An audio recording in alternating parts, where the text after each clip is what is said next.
All right. Well, we are at our time and we have all of our participants here. Dwayne, I imagine you'll just keep admitting folks as we go. Yep, do you want me to go ahead and get us rolling? Yeah, go ahead and kick us off. All right, thanks everybody for joining us. We're so happy to have you all here for our third statewide conversation around racial justice work. We know that this is a continuing vital conversation within the social work field. We anticipate that this will be a lively conversation as well. So like Algeria said, we're gonna keep people muted unless you raise your hand. So throughout the conversation today, please feel free to use the raise your hand feature and to type anything into the chat box. We're going to let our moderators handle the bulk of our conversation today, but then we want to have lots of opportunities for you all to talk. Before we get started today, I just did want to give a couple of reminders about some other things that are coming up around racial justice. The National NASW will be hosting a town hall this Friday. It's going to be a Facebook town hall. I believe that starts at 2 p.m. And all you need to do is log onto their Facebook channel and it will be projected there. NASW-Michigan is also forming a task force that will be starting in September. So I will probably put some more information on that in the chat box during today's call, as well as our student board representatives are planning a series of town halls over the next academic year between kind of now and June. And we do anticipate that there will be some topics kind of similar to what we're talking about here, specifically geared towards our students across the state. So be on the lookout for those couple of things. But as always, just keep a lookout for emails from us at the chapter level. I know in the email earlier this week that had information about today. We also had a couple other resources from the national office. So as they're developing things, we know there's going to be a social justice brief coming out here shortly as well. I'm sure Algeria will talk about that a little bit more today. But we're so excited to have you here, and we will go ahead and get rolling. Awesome. Thank you, Dwayne. I want to just give our panelists a moment to introduce themselves. As you know, you all are here because we want to figure out how social workers can help reimagine justice, and we're going to have a in-depth and thought-provoking conversation today. So I'll start with just who I see first, and that is Kim Buddin from ACLU. Hi, everyone. Thanks for having me. My name is Kimberly Buddin. I am the Policy Counsel for the ACLU of Michigan. Really excited to be here today to talk about this very timely, very necessary issue. And yeah, thanks.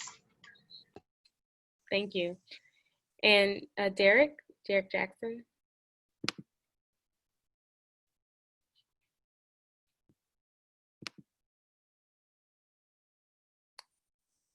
I think we cannot hear you. All right. There you are. All right, sorry about that. As soon as I hit unmute, my sound goes out. I'm Derek Jackson. I'm the Director of Community Engagement here at the Washtenaw County Sheriff's Office. I've been here for the last 12 years. I am a social worker who became a police officer and now helps to run a police agency. So as Kim said, I'm very excited to have this discussion and just talk about what social work's role could be to really influence and change modern day policing. And the only thing I'll say from the beginning is this idea or notion of it's more than just programs. It's really about systemic shifts and how social workers can do more than be the therapist that gets dispatched out to a call, but can really be an administrator shaping and forming what law enforcement and what police agencies really focus on and look like. Happy to be here. Thank you, Algeria. Thank you. And we have Senator Chang. Hi everyone, this is Stephanie Chang. I will be on video shortly, but I am a state senator in Michigan from District 1, which includes a large portion of Detroit and a large portion of Downriver. I have a MSW and MPP from the University of Michigan, so I'm a proud social worker, 1 out of 3 in the Michigan legislature, and over the past few months I've been working with a number of folks actually on this call to develop some legislation that I'm looking forward to talking about more. Thank you. And Dean Kubiak? Hi, everyone. I'm Sheryl Kubiak. I'm the Dean of the School of Social Work at Wayne State University, but also the founding director of the Center for Behavioral Health and Justice at Wayne State. For 30 years, I've been working at the intersection between social work and behavioral health, and I really am happy that this is a time for social work voices to rise up. So thanks for allowing me to be with you today. Wonderful, thank you. And I'm Algeria Wilson. I'm our Director of Public Policy here. I really just come from, my own personal experiences as well as family experiences into this space, this criminal legal space. So it's a very exciting time to be able to pull the social work profession into this topic and this systemic issue here. So I want to just start off first by just taking a quick moment of silence for the many lives that have been lost, especially at the hands of policing.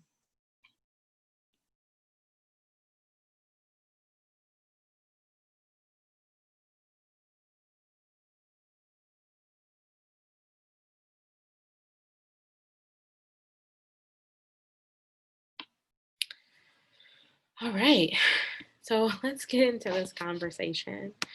So I think, this conversation has really come from many different places, right? As we have seen just over the past few months, right, we've seen more and more murders from police. And this isn't a new subject, it's not a new topic, it's not a new issue. But I think the repetitiveness of it and the protest, as well as social media and the news outlets have really helped to bring this topic back to the forefront. But I'm wondering if we can just talk a little bit more about the historical context of policing and over surveillance and things of that sort, especially Black and Brown communities. And maybe, Kim, if you can just talk to us a little bit about that from ACLU's perspective. Yeah, absolutely. So I think it won't come to a surprise to anybody on this call that policing and surveillance and all of that has its roots in slavery, like many things in this country. Kind of the earliest forms of this were found in things like slave patrols, which were, of course, white men that were specifically tasked with going out and finding individuals who were enslaved, who had run away, and recapturing them, or even free individuals and capturing them for slavery. Once that was, outlawed, it was followed by years and years of Black codes. I think it's really important to recognize that we're only 150 years past the ratification of the 14th Amendment, which formally gave Blacks equal protection under the laws. And that was then followed by, our Black codes were then followed by decades, 80 plus years of Jim Crow laws. And police were then not only authorized, but they were actually told it was their job to enforce these racist laws. They were told that at one point that they weren't so much designated to being responsive to crime as much as it was to disorder. And that really vague definition was used specifically to target Black and Brown communities, things that their white counterparts would not necessarily get in trouble for was considered disorderly conduct under the law, and then they were then often subject to police brutality. So there's no wonder why the world that we're living in now reflects those exact same notions. We've got hundreds of years of law enforcement, quote unquote law enforcement, and the concept of public safety really being designed to keep Black and Brown communities in line and used to target them. So that is at the core of this system, and that is why we really need to work on really reimagining what does public safety look like. What are we using police for? What role do they have? Often they don't have a role for dealing with individuals. I know we're going to talk about, individuals with substance use or mental health issues, or they shouldn't be the first responders. And perhaps eventually there's one day where police can be all of that because we've done away with some of this systemic racism, and but we're not there. And so for now, we really need to be focusing on reducing that amount of contact with law enforcement officers, and thinking about how do we go about dismantling some of those historical notions for how police are supposed to interact with the community. Yeah, that is a lot of historical context, especially when we think about just 400 years, right, of this, or 500 years of this. I know just personally, I've been doing a lot of lineage work and family tree work. And one thing I discovered when I was doing this was that my grandmother's great-grandfather's mother, so I don't know what you call that, but she had 3 children. And I noticed once she became a house servant, she was listed as having 0 children, right? And, you know, the family started in North Carolina, going to Kentucky, and then finally making it to Ohio. And then on my grandfather's side, you know, coming from Georgia, I just have thought about that struggle, right, to get up north and what that may have meant, you know, for them along that process. And then the other day, I was actually listening to Brittany Cooper, and I'm not sure if many are aware of her. She goes by Professor Crunk on social media, but she talked about, you know, mostly the election, but how Black and brown communities, especially Black communities, you know, were enslaved for over 400 years, and we've only been free for 150, and how we want this revolutionary change right now, and how arrogant it is of us, right, to want it now and potentially, you know, if we don't get it now, to disengage, right? And I think it's very important to just also understand that this change may take a while, but we still need to have this vision and aspiration for it. And so what we're doing at NASW is we've been, you know, focused very heavily on this from the social work perspective. And, you know, we'll have a social justice brief coming out about this soon, where we're looking at not only just models of what can be changed within law enforcement, but also, you know, response models and justice reinvestment models, how we can put, you know, money back into communities, or how we can have people responding, social workers potentially responding to some of these crisis situations, and what that means to also, you know, decarcerate a lot of the initiatives that cause incarceration and over-policing.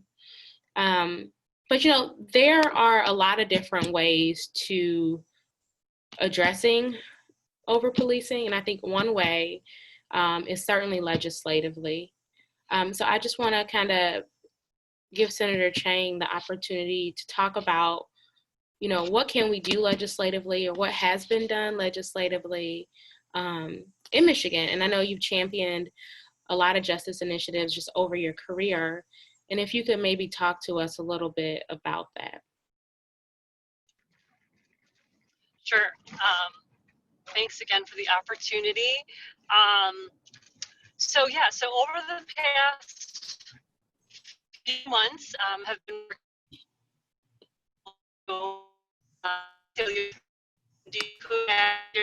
and a lot of good people on really exploring this idea of what is the role of social worker as we reimagine what safety looks like. How to reimagine law enforcement. So it's been really Senator Chang, you're breaking up a bit. You might want to try turning your video off,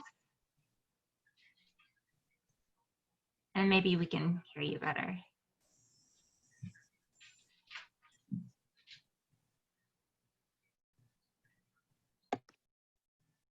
Sometimes you just have to love Zoom, right?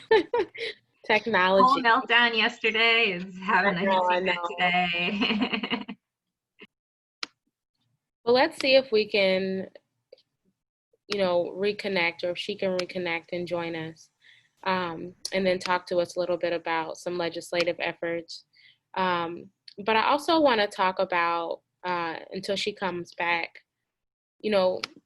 what also outside of legislative initiatives, it looks like she is joining. Senator Chang, are you back?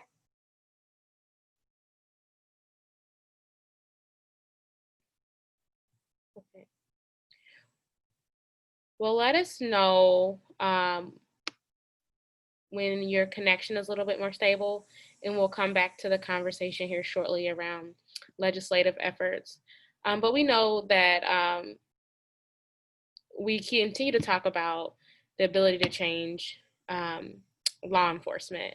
And we've heard from many social workers throughout this time that you can't change law enforcement, or that, you may be co-opted. But then we hear on the other end that there are social workers who are working very effectively with the police. And I know Derek Jackson has built a really nice program in Washington, and was also a part of our congressional briefing that not NASW, but CRISP did a few weeks ago.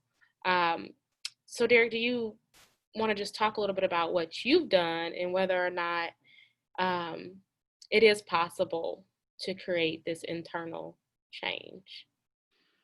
Yeah, thanks for the opportunity. I guess I would start by saying a couple of things, maybe kind of talk higher level and then get down to some specifics around what can actually be done. But the way I see it is, it's our obligation as social workers, right? When you look around the country at what's going on, not just with the protests, but let's just talk about what's in our jails. Like, right, jails across the country are full of the most vulnerable of the vulnerable, which is who we as social workers really go into the field to really work with and for and to help. So our jails around the country are full of people who are suffering from significant mental illness, of addiction, of homelessness. So when you put all those things together, what I would say is our code of ethics implores us to actually get involved with the criminal justice system. It really pulls us in there. And I say to my social work counterparts all the time, like, if you really care about the most vulnerable, guess where they are? The most vulnerable, the vulnerable is involved in the criminal justice system. So how we get involved, I think, is some of the question, but we definitely need to be able to get involved. The other piece that I like to say, I use this analogy often, is that for any building that you want to demolish, right? You want to take this large structure and you want to blow it up. So even if we want to blow up the criminal justice system and policing and abolish policing, even before you demolish it, you can't just run in and throw dynamite all over the place and hit detonate, right? Like, you really need to understand the structure. You need to go in and build alternative structures. You need to understand the vulnerabilities, the weaknesses, the strengths, and you slowly but surely get just as many architects that you took to build it as that you need to actually demolish it. Then you hit detonate. And so regardless of where you fall on that spectrum of a social worker, from small, subtle reforms to abolition and everything in between, I think it really behooves us, again, to get involved and to really understand the systems. The other analogy I like to use is kind of like social work would say with an abusive family, right? Like, some of us have worked with families where, say, a mom or a dad or a family has done something pretty horrible to their children. And even if we remove them from this equation temporarily in the beginning, our ultimate goal is always to help that family reunify and to get better. We never just throw the mom and the father, or we rarely just throw the mom and the father out of the equation, right? And so we understand that they may have had struggles, they may have done some horrible things, but how do we bring that family together? And so when I think about policing, I think about that, right? And taking what Kimberly talked about and some of the historical realities of what policing and where it comes from. We understand the horrible things that have happened, and we see them all the time on television. We just seen another one this week. But how do we understand what that is, and at least in our current construct, figure out how we bring, in this analogy, the family back together? And so a big part of what I get to do every single day is to think about that architecture, what the system is, what it's designed to do, how we learn about that and start changing the cogs of the wheel. And one small, I guess, example is, a lot of police agencies say that they are to protect and serve. And so that's a great thing, but we aren't just about solving crime at our agency. We're really about solving problems. And that may sound like semantics, but really what that then goes to is, I'm not just about arresting the bad guy, right? I'm also about, what are the problems in the community and how do I become a part of community to help solve some of those issues? So whether it's defunding police, in Washington County, we're not afraid of that discussion. In fact, I would say we've really been doing things over the last 12 years in some ways to defund, right? getting officers the tools that they need, but also creating other tools within the system so that officers don't have to come in the first place. We also, our voters passed the millage, the public safety and mental health millage in Washington County. So we're the only county in the state that has a millage that is dedicated to do this kind of work of designing systems so that officers don't have to be the only tool that's called, but if they are called, they have other tools to use. And so in our community, I think we've really been thinking about the architecture. So yes, we do need social workers to create programs and to be the people who respond with deputies or in spite of deputies. But again, I would also argue we need the brain power of social workers at the decision-making tables at the highest level of law enforcement to really change the DNA and the core of what law enforcement is. And I can talk about this stuff all day. So just for the sake of time, I see Senator Chang is back on, and I know Dr. Kubiak was so experienced in this field as well. So I'll stop there and happy to add more, answer any questions. Yeah, I'm sure more questions will come. I think what's really just nice about this for everybody is that we really have Kimberly with this legal mindset, right? And Derek with this administrative background and program implementation, Senator Chang with this legislative approach, and Dean Kubiak with this educational component, right? As well as policy and research evaluation experience. And so I think that's a really cool set of perspectives. One of my challenges has been the disconnect between organizers and sometimes that process it takes to create that legislation. And what that actually means. So I'm really interested in just kind of going back to you, Senator Chang, about, some of the initiatives that you are working on, how you were able to work on those and, where we can go as social workers on this topic. Okay, thanks, and apologies for connection issues as I was getting back home, but really appreciate the opportunity to be on this event with everyone. I think it's such an important conversation. And I, again, I'm trying to make sure that we're building off of the work that's being done, such as the work that Derek's doing in Washtenaw County and the work that Dean Kubiak and others have been really leading around the state with mobile crisis units and a lot of the work that's been happening. So, but what we are looking to do is that we actually have been working on legislation at the state level to create an Office of Social Work and Police Partnerships within DHHS to really, to create a grant program so that we can really try to develop more of these types of programs and partnerships around the state, but also recognizing that in different places it may need to look a little different, and that the partnerships could be between a law enforcement agency and a CMH, or it could be with a nonprofit organization that provides direct social services, or it could be something else, some other type of partnership, but really all centered around the idea that social workers should be working with law enforcement.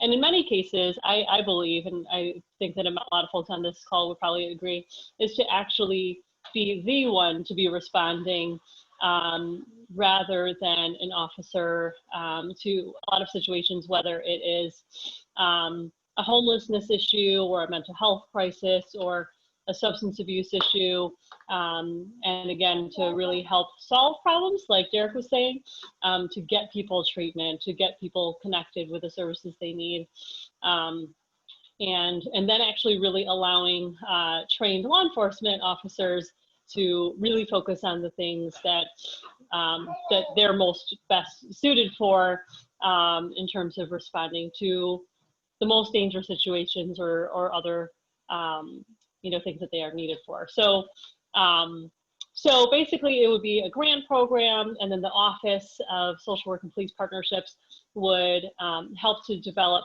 model memorandums of understanding to make sure that we're really staying true to what the purpose is in terms of these partnerships, making sure that we're evaluating these partnerships so that we are getting the grant data that we need to make sure that it's effective and and then also really to provide technical assistance and coordination. We did also add, the importance of cross-training between law enforcement and social workers, because we understand that both professions can learn from each other. And then also to make sure that the social workers who are doing the partnership with law enforcement, that they're trained themselves. Obviously, you all are on this call and you're getting continuing ed, which is great, but we want to make sure that that the social workers who are in these partnerships are fully trained on what that partnership should look like, and what and on implicit bias, and on various racial justice issues, because we understand and have heard from people loud and clear that that is really a priority.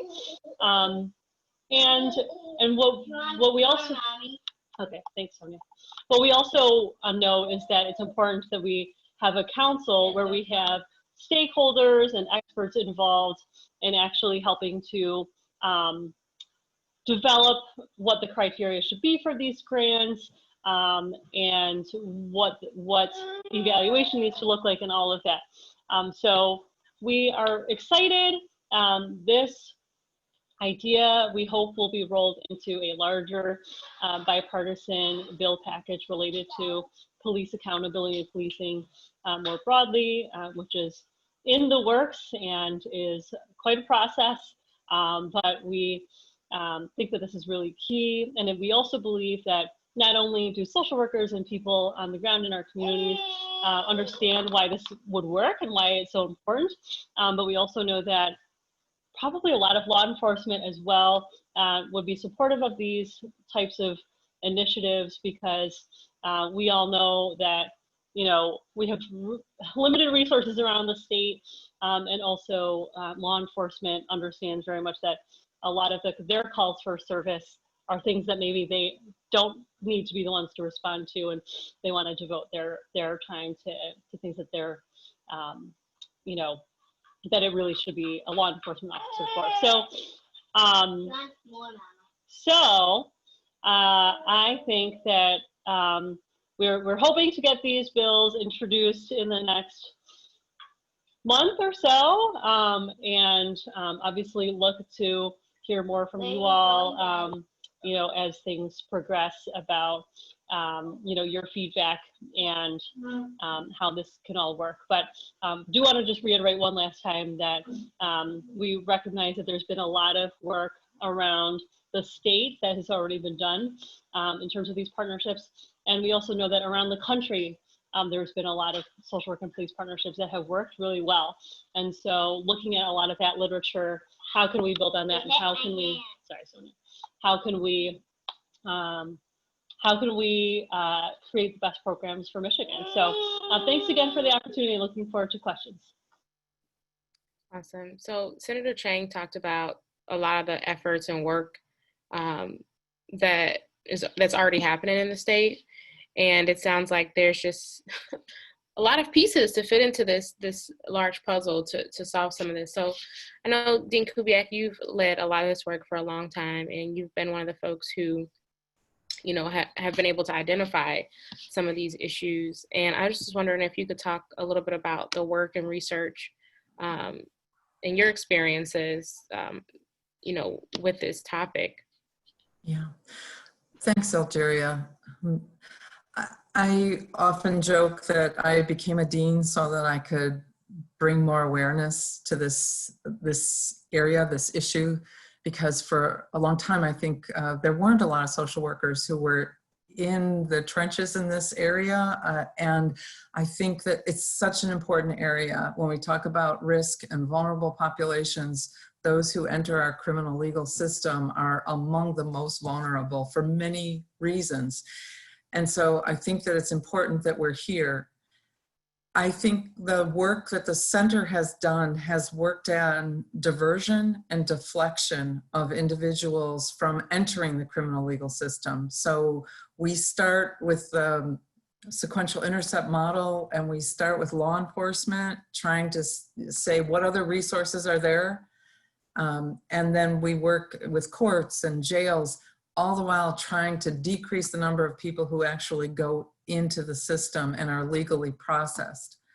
But I will say that our work with law enforcement officers, and particularly around de-escalation training with different models of CIT or managing mental health crisis or mental health first aid, whatever the training module, I think one of the most surprising things I hear often from law enforcement officers is that they didn't believe in mental health. They just thought it was bad behavior.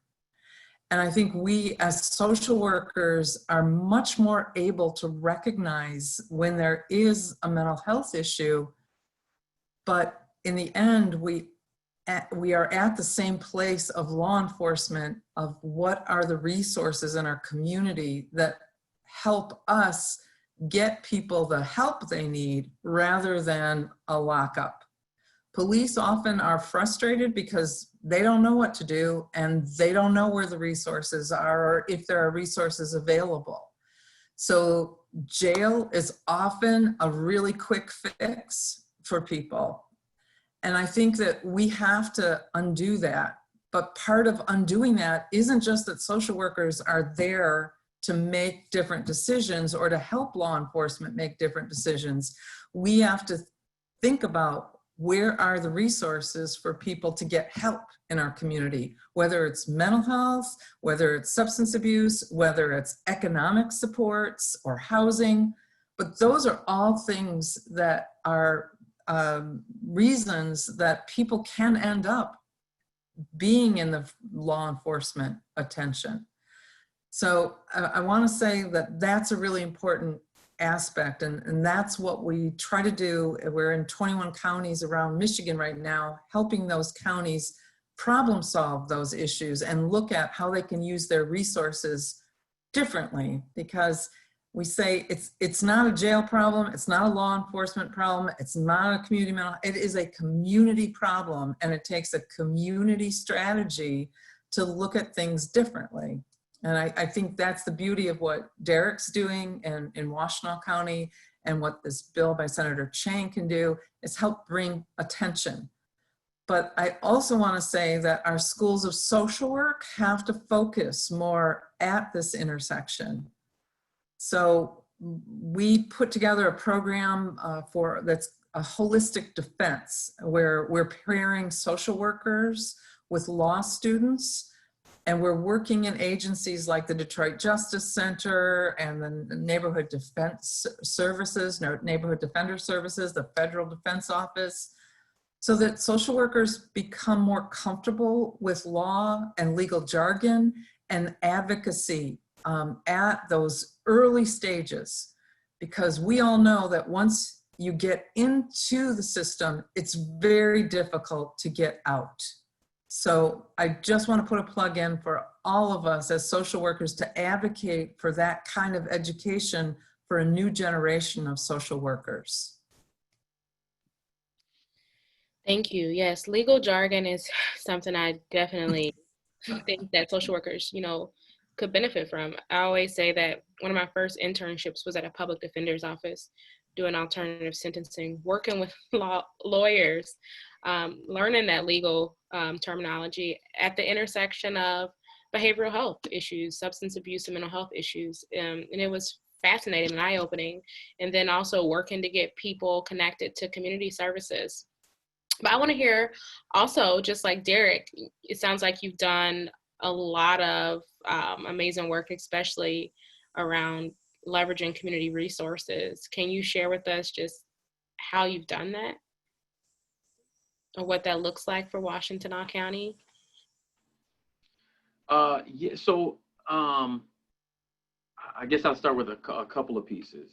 We know that law enforcement is a hierarchical kind of profession, right? And so as social workers, one of the things, I think this goes back to Dean Kubiak's idea around social workers in schools really needed to learn not just the legal jargon, but to think differently about different professions. And so we often in social work have these kind of consensus building circles. We make decisions as a united front. Well, in law enforcement, one of the first things I learned from the beginning is I give a directive or an order and someone goes and follows it, and they just go do. And in some cases, the individuals that go into law enforcement and they get used to this, like they appreciate that. Tell me what to do, I'll go do it. And bringing in consensus building sometimes creates anxiety within them. So one piece I just wanted to say is how we did it was really just taking our time to learn the culture of law enforcement. We already understood the culture of community and of social work, but taking that time to really understand the culture of law enforcement, and then how do you blend all of those three things together: community, social work, and law enforcement. And then we started really just building piece by piece. The first thing we did, and it took leadership, right? So I'm fortunate in Washtenaw County to have a sheriff like Jerry Clayton, who is not a social worker, but he is, right? Like at heart, he's a social worker. The way he talks about criminal justice reform, the way he talks about things is, he's a social worker. And for him to then have the wherewithal, when I couldn't see it in the beginning, to put me at a very high level within the organization. So again, this goes back to understanding the cogs on the wheel. If I am at the level of a deputy on the road, yes, we might do some really good things, but I don't have the authority within this hierarchical organization to really move these big boulders of change. And so that was a really big one, was just the structure. But then we started doing things. We literally started looking at community and understanding where are the gaps. The thing that Dean Kubiak mentioned, which I think is just phenomenal, is if you take the sequential intercept map, so you really look at all those intercept points that someone might engage with the system. I just block out. What was? So if you really look at the sequential intercept map and you look at all those different intercept points where someone may come in contact with the system, we really laid out in Washtenaw County what are all of the things we do at all those different intercepts. And a couple of pieces that we learned. One, law enforcement plays a role in almost all of the intercepts. And the other piece was there were certain areas we had nothing. So on the prevention side, yeah, we have an officer go to neighborhood watch, but we really didn't have much. So we took the bold step of, and we, as far as we know, are the only police agency in the country that we found that actually hires a street outreach team and embeds them within a law enforcement agency. So one of the first programs we created was our street outreach team. Not to be informants or to sweep our floors, as I often say, but to be experts on community. If we really want to work and change and create public safety and be a part of the community, we needed to really be able to engage with people who didn't want to engage with us, right? And some of those people who didn't want to engage with us are the criminal element. So how do you actually prevent crime if you can't even talk to the people who are most likely to perpetuate the crime? And so by hiring people who have lived experience, right? They are in long-term recovery, or they've been to prison, have multiple felonies. So imagine that, a law enforcement agency that will hire someone that we literally put to prison. The first outreach worker we ever had, we sent to San Quentin prison. He was one of the biggest gang leaders we had here in the early 90s.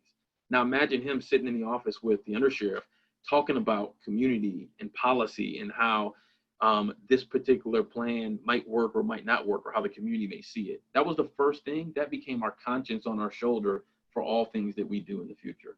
And again, I can talk about this forever, so I'll stop there. But some of the things like Dean Kubiak coming in to our agency and helping us think about the ways that we measure our effectiveness, the way that we do some of the evaluative tools, like all those things were pieces.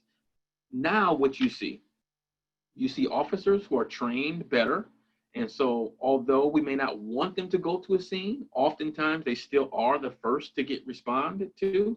And now they actually can recognize a behavioral health issue versus a criminal issue.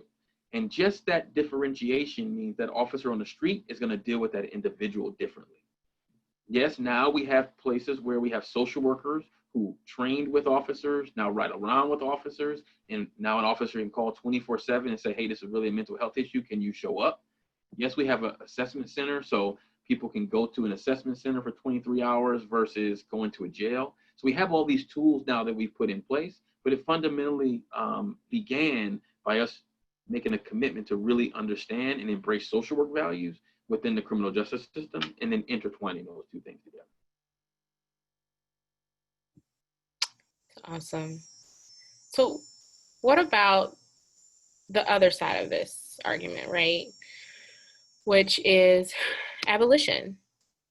That has really, I mean, it's always existed, right? But has really come to the forefront recently as we talk about defunding the police. Just what about that from people? I'm hearing a lot about how maybe social workers shouldn't be these first responders, right? Maybe we need to look a little bit more internally at our profession. And I guess from my perspective, I see that yes, you know, we do need to look at the social work profession and educational component a little bit more deeply, so that we are truly practicing from a cultural humility space to be culturally competent. But I think also, like, you know, I don't know. I just think that there's a lot of work that needs to be done within social work, but I think that the issue has also been like mandated reporting, right? And I think that is this piece that social workers sometimes get hung up on, that there might be a fear that if we are responding that we're perpetuating harm. So I'm just curious as to what all your thoughts are about this abolition space. I want us to get there, you know, eventually. I think most people, you know, want us to get to a space where communities can identify and create their own safety mechanisms and there is no harm. But I just want to hear from you all about that social works piece and about, you know, abolition as a thought process. Can we get there? Well, I just will start by saying that it was really hard for me personally when this conversation started, because I think that it's really hard for me to think about social work kind of running to the rescue with our white hats on when we have had a history of oppression. And we have had a history ourselves of kind of reinforcing the status quo and reinforcing the hierarchy and systems that we haven't always understood as oppressive. And so just, I think, to step back and look and see, what does it mean if we run into this space? What are we doing? And are we going to be in positions where we are compromised? And how do we protect ourselves and move the needle and change forward, but still being able to play in the game? And I think that this is a discussion or a dilemma that I've had many times over my professional careers, is how do you do the insider outsider, right? How do you work for change and kind of engender the trust and the systems, but still move it forward?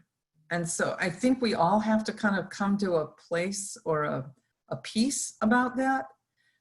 And I know that as much as I would like to see our criminal legal system turn over a new leaf and that I would work towards abolition, I don't think in my lifetime abolition is going to happen. I think the forces out there are too strong. And frankly, I think that there are human elements that sometimes people are dangerous and a public safety risk.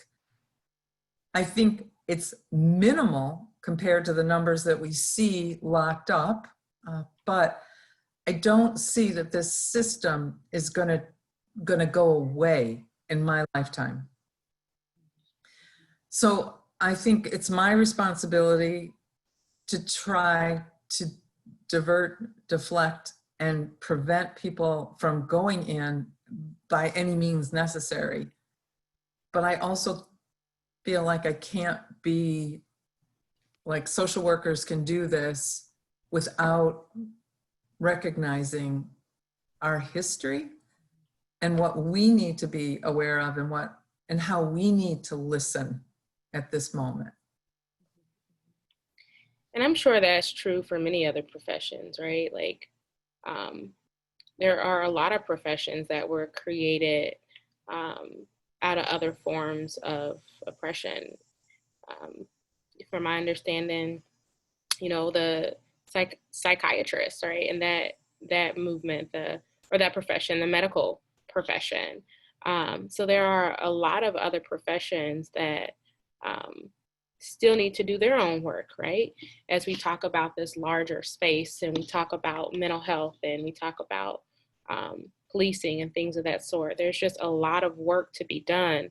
And you mentioned still being able to be here and present and in the race. And I think that's very important, that incremental change is still change, right? And I think that what we're doing is we're laying the foundation for some of the next steps, right?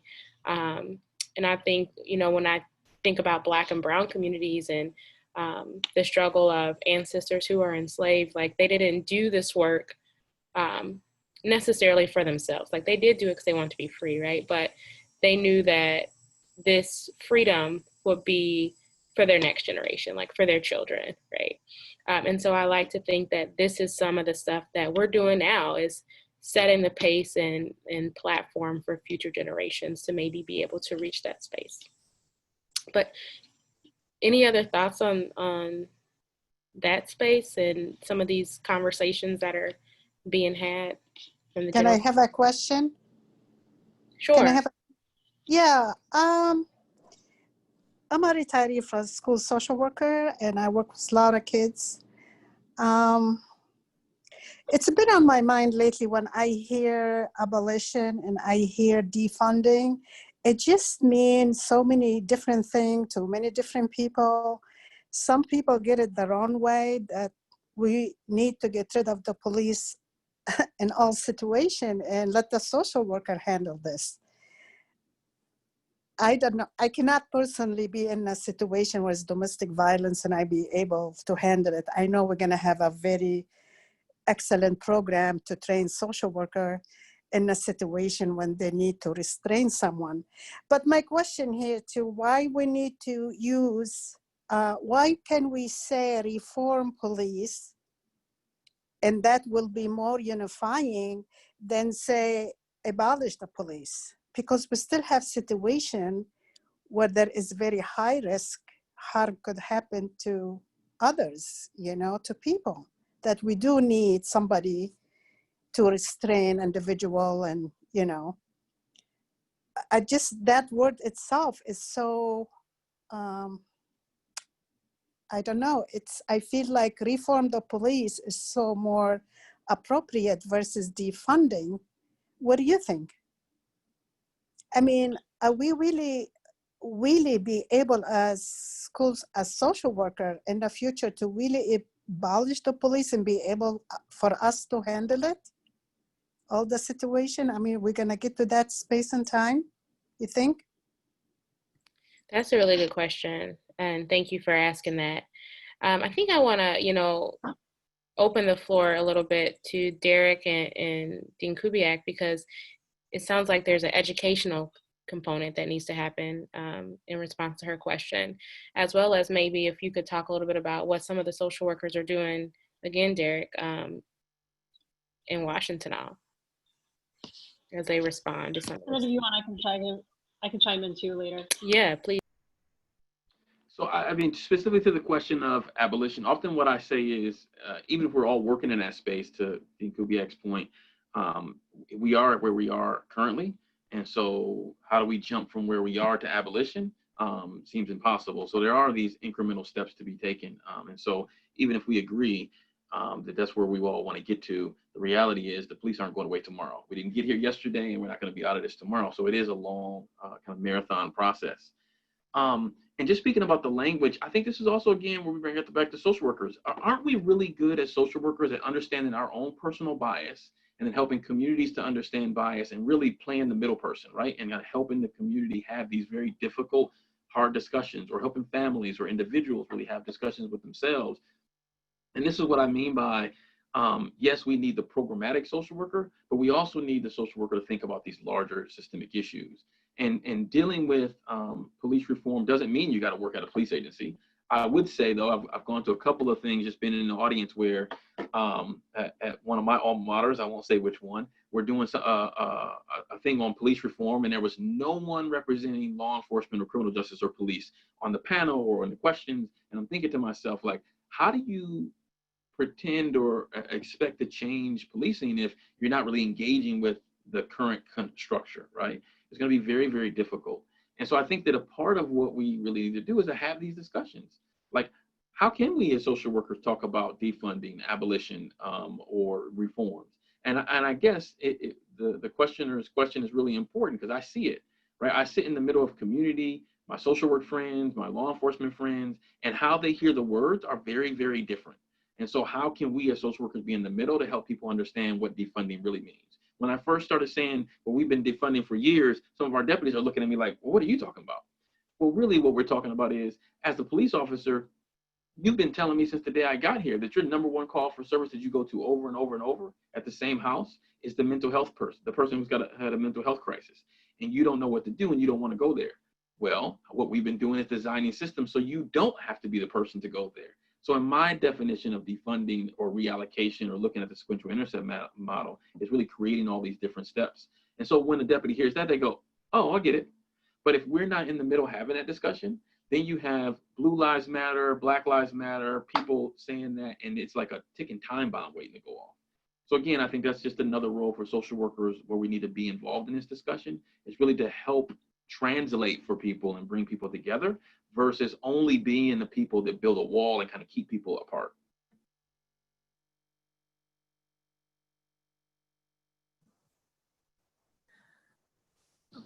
I just want to say too that, and I'd like to hear what Senator Chang has to say, is that I think the defund the police, it means many things, and it also isn't kind of a unilateral position. And that's why I think we need to hear what communities want, because it could be reallocation of funding, you know, rather than buy military equipment that police have. Like, does a police agency need a tank? Or could we spend that on a social worker?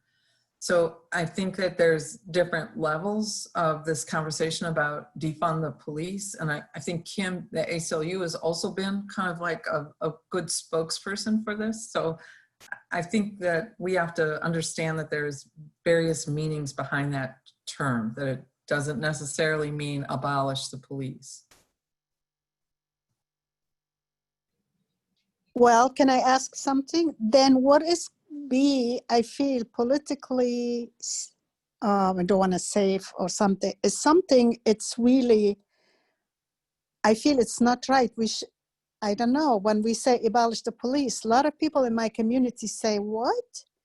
It can be. How are we going to abolish the police? No way, I'm going to go for that. I will vote against it. The community, I live in a community, I talk to people, I attend meetings. And I feel like we should really reconsider the language of abolishing the police versus that, I don't know, a reform or something else, relocation like you suggested, something that be beneficial for us politically, you know, to get people on our board to understand. Community are fearful, scared. They say, oh my God, oh, I'm gonna have an armed robbery, or somebody gonna come to my house, or somebody, you know, so many different safety issues they're scared about, and say, oh, I don't have police now, the social worker gonna come in, you know, a lot of fears. And this, you know, the language, it matters, and people not understand it because they're not in our position. They have that education and what does that means. So oh, is it okay if I jump in? Yes, go ahead, please. Absolutely, go ahead, okay. Stephanie. So I think part of the whole, I mean, defund the police was something that was developed by folks with Black Lives Matter and the movement, and I am not usually, I'm not one to sort of critique you know, what others directly on the ground are using as their language, but I think the very fact that we're having this conversation means that that the term is actually making us have these conversations, which I think was part of the goal. And so I actually think that it's good. I don't personally use the term, but I support the general concept of reinvesting money into things that we know can prevent crime. And that's a whole lot of different things, right? So, and sort of like Dean Kubiak said, I think it needs to be community-led and community-centered because every community is different. And so I think that, you know, In one community, maybe it's divesting a certain percentage of money from the police department into social workers. Maybe in another community, it's using less money for the police in one area and more in job training. Maybe in another community, it's, you know, less money in a police department's budget, or maybe not having that tank, like Dean Kubiak mentioned, and instead putting that towards a van for a youth community center or something like that. You know, so I think that there isn't one right answer here. And so I think that's actually why using this term, it makes people talk about it. And I'm sure that was by design, right? And so are we gonna see nationwide abolition of police? No, absolutely. I cannot see or, you know, believe that that would happen. Like, that's just not politically something that could happen, and it probably isn't actually practical. But the fact of the matter is that we're actually having this conversation, and that people are having this conversation across the country, which is, I think, the point of the term.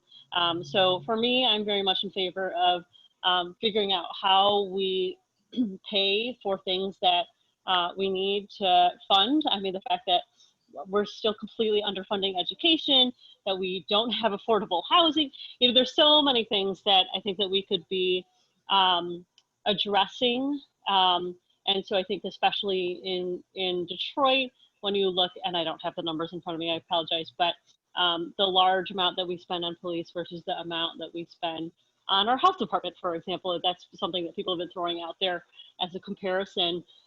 And again, it is where we put our dollars is the reflection of our values, right? And so I think that people say defund it's a more nuanced thing, and that it's very much about how can we align our budgets with our values, when in many cases people don't necessarily want such large percentages going towards police. So that was a little bit of a long-winded answer, but hopefully it was at least a little bit helpful in giving you a sense of where I'm at. But I do think that, you know, the answer isn't the same for every person, and I think that's okay. I think that's totally fine. And what matters most is that we're having this conversation, and I think that it's going to drive change across our country in terms of reform, accountability, divest, invest, whatever term you want to use. It's happening, and it's a long time coming. So, Yeah, Thank you. Sorry, go ahead, Kimberly. Sorry, I just wanted to join in the conversation because I think it's really important to recognize the historical context to defund or abolish the police, and to appreciate it and not water it down by calling other work that we're doing around divestment and reinvestment that defunding or abolishing, because that is a very real movement that a lot of lives have been lost for in fighting for, that it's been a lot of blood, sweat, and tears that have gone into the defunding movement. Whether or not you agree with it or disagree with it is outside of that point. But I know, you know, for the ACLU, it's really important that we don't co-opt that language, because we recognize that the work and the policies and practices that we're pushing forward are not that, and don't want to step on the movement makers and the ground shakers who are pushing that work. And so it's really important to me that we don't conflate other ideas with the movement to defund and to abolish. Do I think that that's going to happen anytime soon? No. But are there certain law enforcement agencies, certain offices that need to be defunded? Probably so. And in Michigan, probably so. I can think of a handful right now that really do need their funding stripped and need complete oversight and need to be completely revamped. And we need that the concept of public safety reinvented. But I really want to reiterate that there is a difference between abolishing and defunding and divestment and reinvestment. They are different movements. And it's important that we don't conflate the two, so that people are very clear about what it is that we're that whatever organization is actually pushing for. That's really good, Kimberly. Jump in, and it kind of goes with what Kimberly was just saying too, but it goes back to our original questioner. And not to sidetrack us a little bit, but one of the things that really, really just gets me at my core as a Black man, not just in law enforcement or social work, but just as a Black man in general, is when I see folks from outside the community come in and in some ways conflate the message or change the dynamic or speak for, because those people are too afraid of police to speak for themselves, or I'm giving voice to the voiceless. And I understand the intention behind that is really good, but as our questioner was saying, like, I talk to people in my neighborhood. I live in, just for a quick definition, one of the highest crime neighborhoods in Washtenaw County, and I've been here for 16 years, and I'm the face of the sheriff's office. So kind of take those two worlds and combine them together. And what my neighbors are saying around police is different than what a smaller group of very vocal, loud protesters in one particular segment of our community is saying. And I'll give you a real life example. There were some evictions that were happening because there were multiple shootings. We had 13 since March in one particular neighborhood. Protesters came in to say, stop all evictions. The residents were like, Derek, you guys better help us get these people evicted. It was around attempted murders. It was not around lack of payment. It wasn't around anything else. And so you really had these competing messages. And it really took us to sit down and say, whoa, wait a minute. People who really want to help, are we really listening to what the actual residents who live in these communities are saying? So I just wanted to stress that as we think about social workers' role, how are we making sure that we're not just taking our own personal wants and goals and values, but we're listening to the people that we say we are trying to help the most and intentionally holding up their voices. And, you know, that's even a struggle for me who works in law enforcement, right? I got to like shut up sometimes and really just listen to the neighbors who say, well, you did that before. It was really good back then, but we want to change that. We got cameras in my neighborhood. My neighborhood didn't want it at first. 5 years later, they wanted it. Now we got cameras everywhere in my neighborhood. And maybe 2 years from now, the neighbors say, you know what? It was a good idea 5 years ago, but we don't want it now. It's got to go away. So the ability to adapt as social workers and listen and lift up those voices, I think is just an important piece for us not to lose. So thank you, Kimberly, for mentioning that. Yeah, so much good conversation here. I will say that sometimes I think I have this biased lens, right? Just because of the environment in which I came from. I've mentioned this before. A lot of people know I'm from Cincinnati, Ohio, but not only just Cincinnati, Woodlawn, which sits right on the border of Lincoln Heights, which was one of the first historically Black-owned communities. And I have watched a lot of the funding be deteriorated and the police force disappear. And we now have, there's now complete sheriff control of that community, and the budget, right, for having two police come in or two sheriffs come into that particular community has really stripped the resources that that community can have, right? And so a lot of those efforts, you know, back home, they're focusing on divest and invest and trying to remove a gun range from that community that sits behind there. So I think, you know, just to put it into context, a lot of these initiatives need to be changed in multiple places, and we know that. And I'm hoping that, you know, we can get there, but I do think that there's a place for social work in this work, and we need to be involved and engaged in it. Dwayne, it seems like we've had quite a few questions come in, and there are some people who may want to ask our panelists more questions. So I want to be cognizant of our end time and still give folks some time to get their questions answered.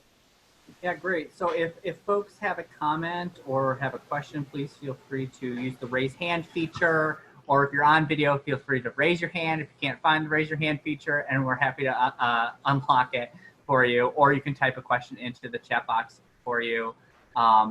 Let me unmute Ken. Ken, do you have a question or a comment? Yeah, I had a question or a comment. Instead of communities giving local businesses, whether they're old or new businesses that want to go or stay in their communities, instead of them giving tax breaks, like they do to all the new arenas, maybe those monies should be diverted for community programs, that we're talking about today. So that's just a thought that came to mind.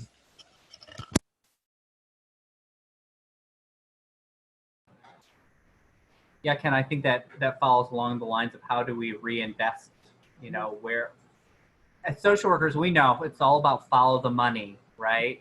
Sometimes it's where do you find the money, who's got the money, where's the money going, who's it actually serving. And I think it's really critical in this lens that we also know that, and how may we be able to use that more to our advantage. And I think right now, as this conversation around social work and policing or community safety is happening, we're seeing that the term social work is actually being used in a fairly positive media representation, which isn't always the case in our field, right? So there's this opportunity that's presenting itself, and we have to be careful as an organization, like we've all been talking, to not work in co-opted systems where we're just perpetuating oppressive behavior. But if we're going to be in those systems, making sure that we're working for change. And social work, that's where we thrive. Every system we're in is oppressive in some ways, whether it's child welfare, education, healthcare, criminal justice. It's really, what are we doing when we're in that system at the end of the day? And I think that as a profession, we need to make sure that we're checking in on each other and evaluating, kind of what Dean Kubiak was saying. The evaluation is so important. The data is so important. And that's where I think, regardless of what system we're talking about, we need to make sure all those pieces are in place to be able to do our jobs effectively and really work ourselves out of a job is what the social workers are always, I guess, trying to do at the end of the day.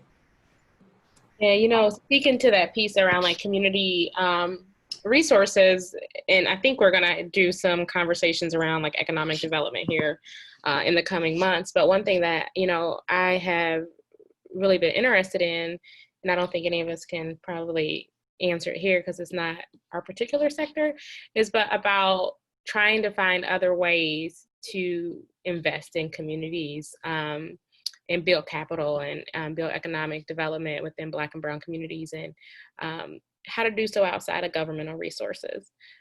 Because we know COVID-19 has dropped a lot of funding, right, for governmental funding.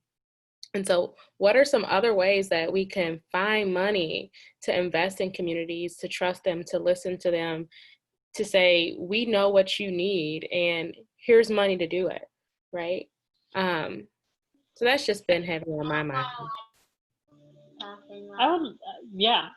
agree. And I think that one of the things that I think is really exciting is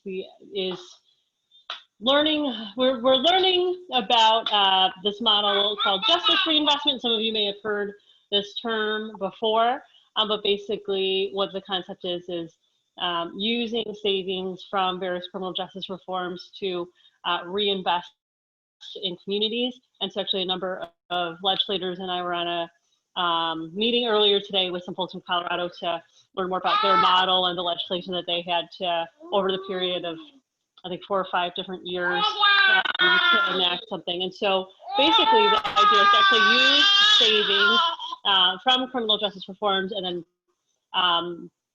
putting that money towards reentry programs, job training, work with crime survivors, and even small business loans into communities. And so going along with what Algeria was saying, is the idea of really figuring, and then all of this, I should say, is led by community members in terms of determining what the money should be spent on and what the priorities should be. And I think that should be at the core of any of this work, is really, again, listening to what community members want and what they see as the things that they can do to address crime. So it doesn't exactly address your specific question around, hold on, Tony, around, corporate tax breaks, but I'm there with you on that, and have voted no on my fair share of corporate tax incentives. And I think that is also a really great point, and it also just speaks to the broader question of what I mentioned earlier of, the budget reflecting our values. So Awesome. Well, I second what Stephanie's children had to say on that call.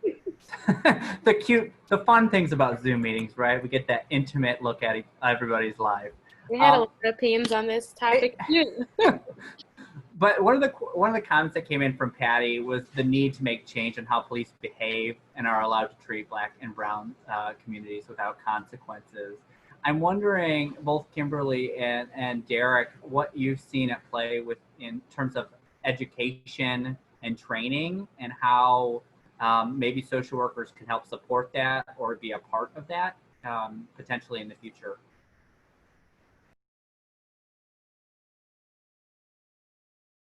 I was trying to let Kimberly go first. Go ahead, Kimberly.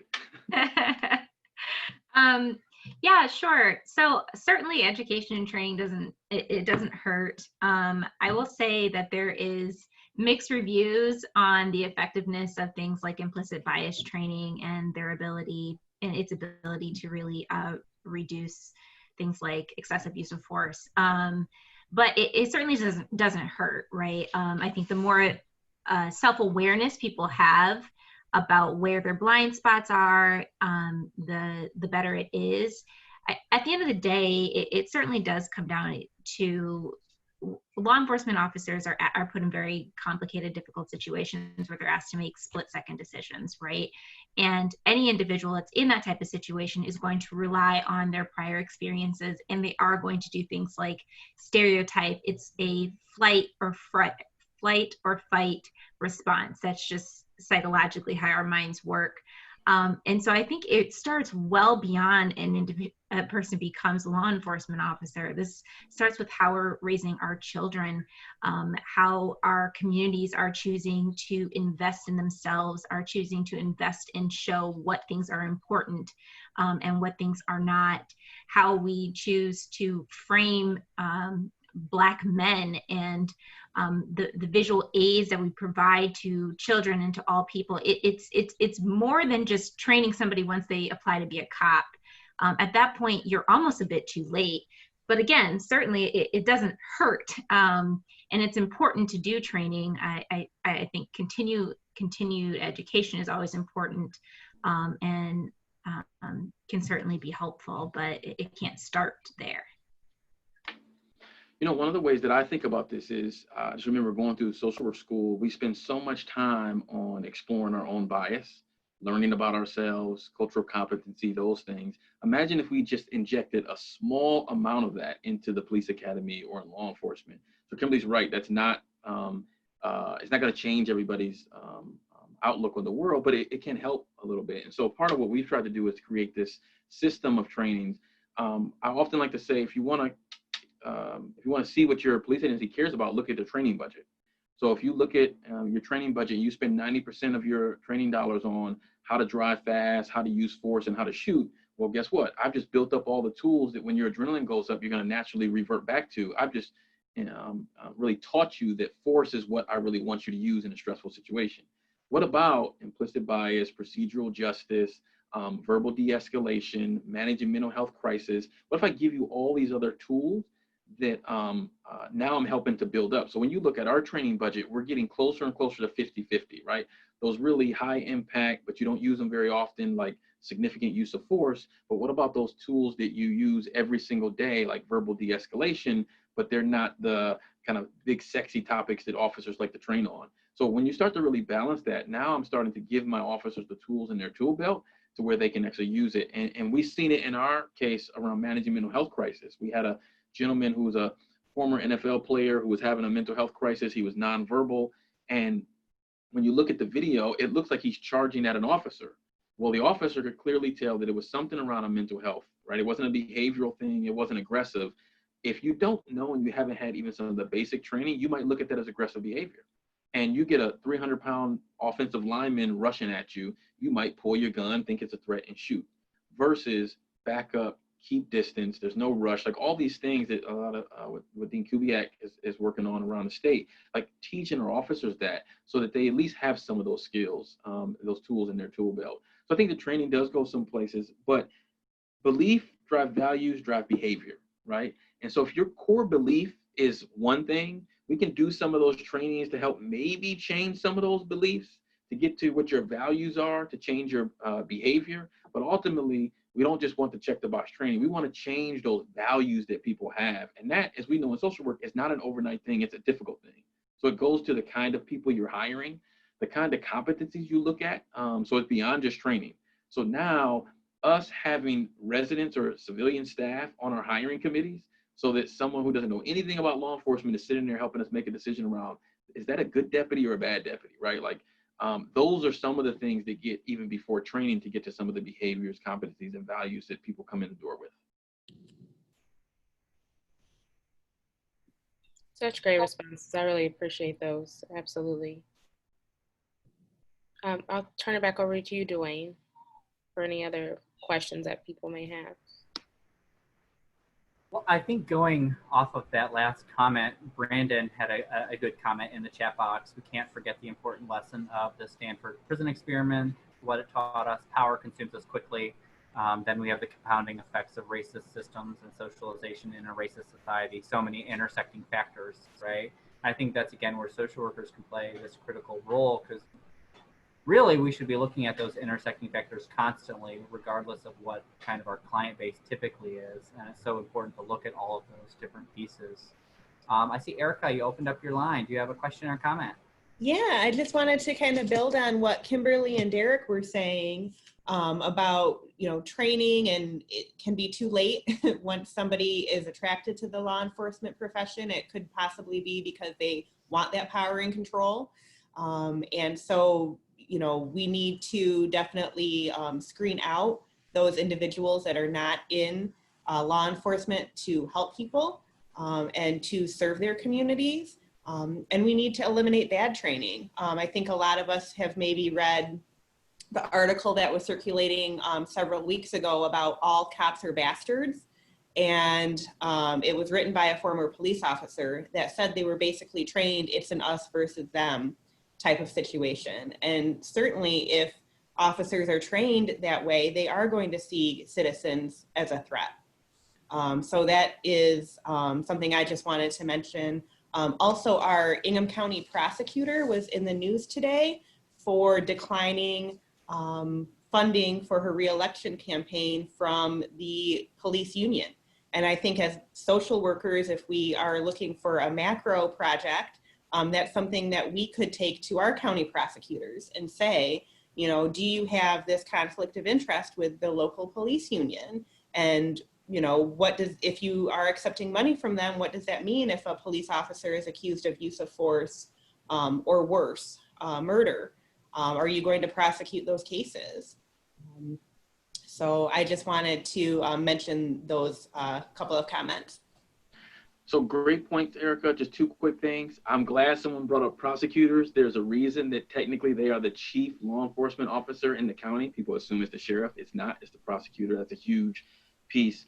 The other thing I'll just say is, even when you get quality young deputies to come in or officers to come in, here's what I've learned as a social worker watching. What the profession does, not what other bad officers or anything like that do, what the profession does and some of the micro traumas and how they start to view the world and some of the things that they deal with on a regular basis is a point we haven't really talked about, but I think that's another role for social workers to play, is how do you help those really well-trained, meaning officers who get into the field for the right reasons to help people, to protect community. And then just the way the profession starts to change people's mindset because of what they see. Like, they see trauma every single day. They're seeing the worst in society, right? Officers aren't called because people are happy. They're oftentimes called because it's the worst day in people's lives. And so that impact on officers and what role social workers can play to help make sure that that trauma doesn't stick with that officer and create this hardened external shell that then you get the RoboCop officer, right? That develops into something that they weren't when they first came into the profession. That's also a very important piece for social workers to play. Absolutely. We have a really good question in the chat box that I know Senator Chang put something in there as well about legislation. But one of the questions that came in was, any more thoughts on use of data / metrics to drive change?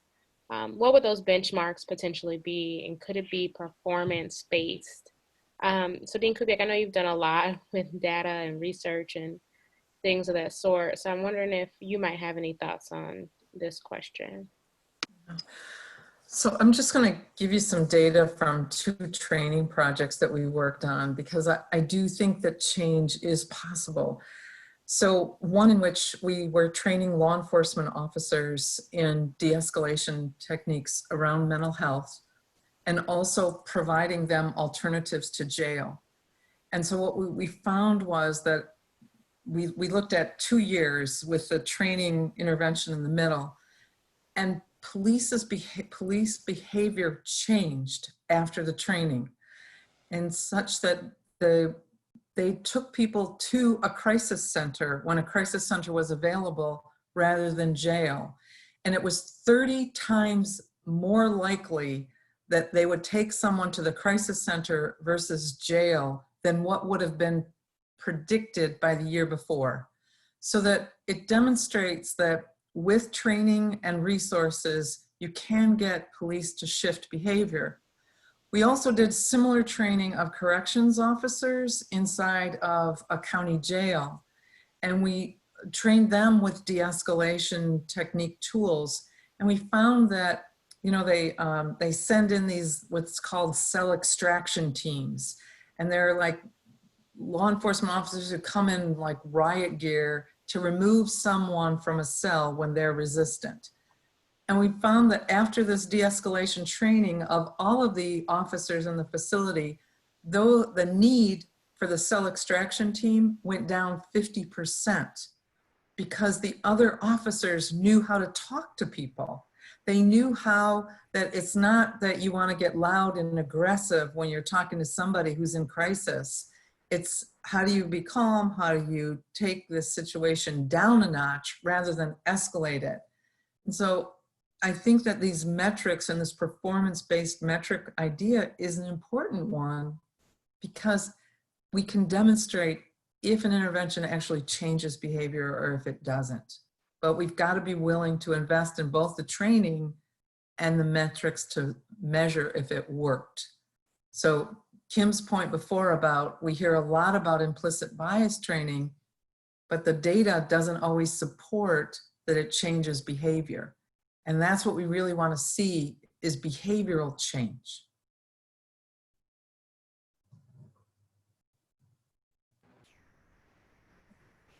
Dean Kubiak, there was a follow-up question kind of as it relates to more specifically to school social work or schools of social work. And you talked about this a little bit earlier, but what changes in social work curriculum do you think are most necessary, and what is already happening around that?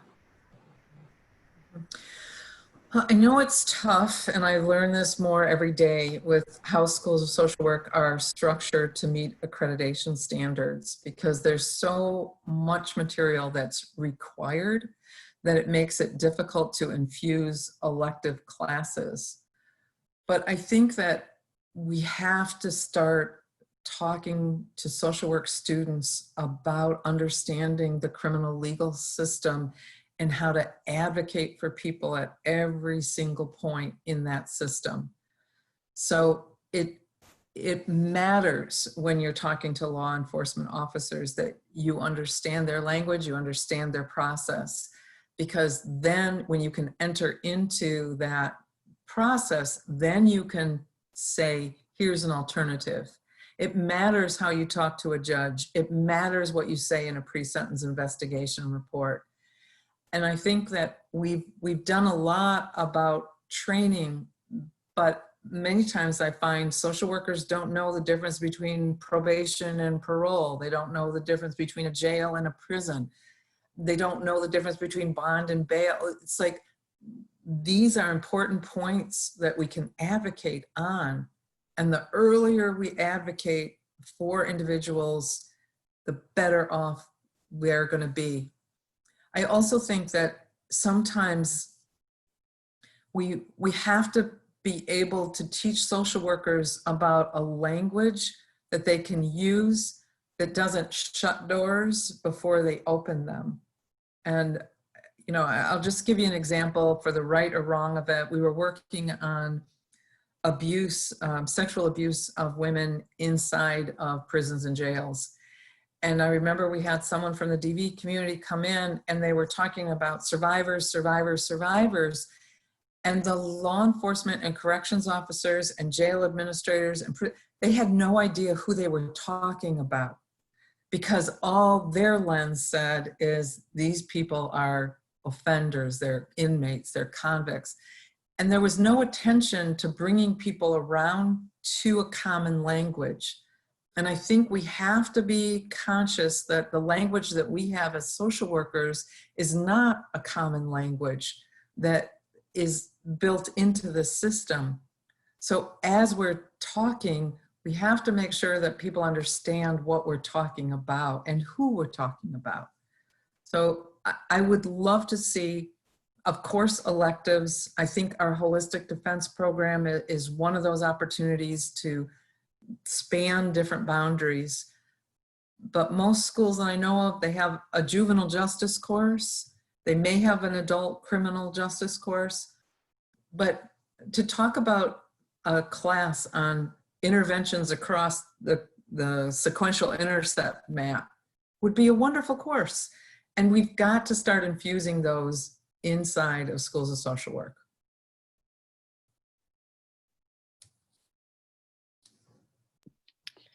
Absolutely. It's just, I just feel like we could talk all day. And as everyone's talking, I have my like imaginary like finger snapping in the background. Come on, Algeria, let's hear it. Let's hear it in the program.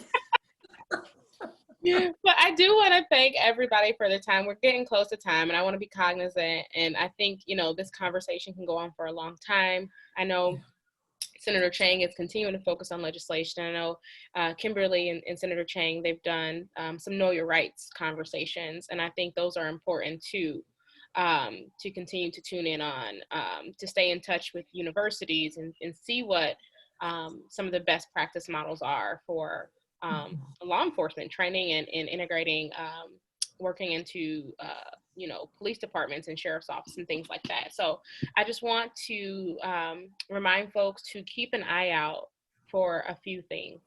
Dwayne mentioned earlier, our national organization is going to be doing a conversation again on Friday around 2 p.m. on policing and social work. So if you haven't tuned into that or registered, please, we encourage you to register. Also, we'll have a social justice brief coming out from our national office that you should, you know, receive hopefully here soon in the coming weeks. And we want you to really read that and learn about some of the models that are going on around the country that one, Michigan is focusing on, but two, other spaces and places. I think it's important to know about, you know, what changes can actually happen and create that pathway forwards. Another thing I just want to remind folks about is our Legislative Education and Advocacy Day. It'll be October 29th. We're going to be completely virtual this year. And we want to really focus on reimagining social work. What does it look like to get to a space and place where we don't need social workers anymore, right? Like that should always be our aspiration, but also really to focus on racial justice and racial disparities, and how can we focus on these topics as a profession. We'll be talking about political advocacy and engagement because we know it's a very important election year on a national level and for many local levels as well. And we'll be talking also a little bit more about this conversation here that we had today. So thanks to everyone who dialed in, who joined us today and has been, you know, joining us on various different conversations around this topic. Dwayne, did you have any other follow-up comments? The only thing I wanted to add is, you know, if folks have further questions or suggestions around racial justice or anti-racist practice, please feel free to reach out to myself or Algeria. Both of us are on national subgroups with our national office around work that we're doing on a national scale. And on September 9th, we'll be hosting our first statewide meeting around anti-racist practice. So if you're interested in participating in that new committee, We're looking for new folks to join that. It's open. The registration will be up on our website shortly. So please join us for that. And then if you did sign up for CEs today, those will be emailed out within a month. So just look out for your email for that. Well, I know it's dinner time for many of you as well as for me. So I'm hoping to see you all again on some of our future calls and at our future events. And a huge thank you to our panelists today. Thank you, everyone. Thank you. Thanks for your interest, everyone. Thanks for joining us. Bye.